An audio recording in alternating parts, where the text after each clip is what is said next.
El problema de l'hora és que sou de dretes. No som de dretes. Per què rius? No som de dretes, hi ha gent... Ric pels equilibris que fem entre gent que sí que és de dretes i gent que és molt d'esquerres. Som nacionalistes en el sentit de la justícia, no? Que és el que es diu, és el que diem nosaltres. Ah, sí?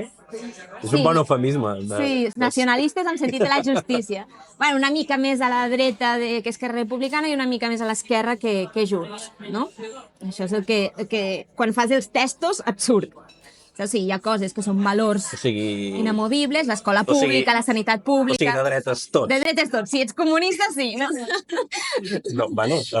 No, però bueno, sí que creiem en el mercat, sí, i controlat. Creiem en la possibilitat d'una vida autocentrada i d'un país que podríem estar molt bé. És que ho tenim tot per ser un país de puta mare. No és només el que ens roben, que també. És la interferència constant en els discursos, està tot supercontaminat.